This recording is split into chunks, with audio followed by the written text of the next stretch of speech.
बच्चों, आज हम शांकव यानी कोनिक सेक्शन के बारे में जानकारी लेंगे। कोनिक सेक्शन शांकव में विभिन्न प्रकार के वक्र होते हैं। वृत्त भी एक शांकव है, परवलय भी एक शांकव है, दीर्घवृत्त भी एक शांकव है, अति परवलय भी शांकव है। इतना ही नहीं, युग्म रेखा भी एक शांकव है। लेकिन आज के लेक्चर में हम विशेष रूप से परवलय के बारे में विस्तृत जानकारी लेंगे। बच्चों, हमें शांकों को समझना है।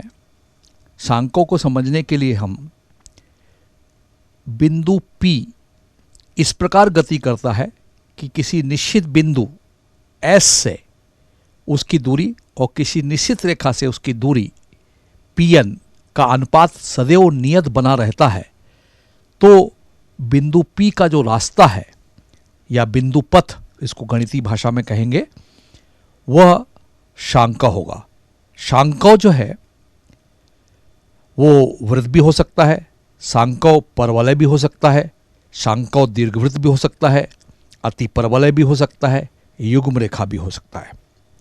अब शांकों को और अच्छे से समझने के लिए हम एक प्रयोग करके देखते हैं कि कोई बिंदु P विभिन्न स्थितियों में है।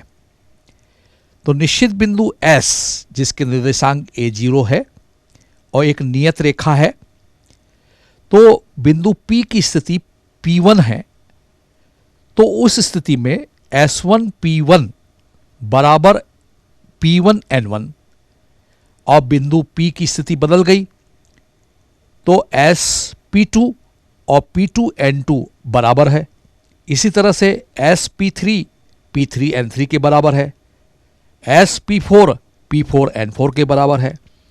तो बिंदु P की विभिन्न स्थितियां हमें मिल रही हैं, P1 P2 P3 P4। ऐसे बहुत सारे बिंदुओं को मिलाने से जो वक्र हमें मिलेगा वह बिंदु पथ होगा। लेकिन यहाँ यह उस शर्त का पालन कर रहा है कि निश्चित बिंदु से दूरी और नियत रेखा से दूरी सदैव बराबर है, यानी अनुपात 1 है।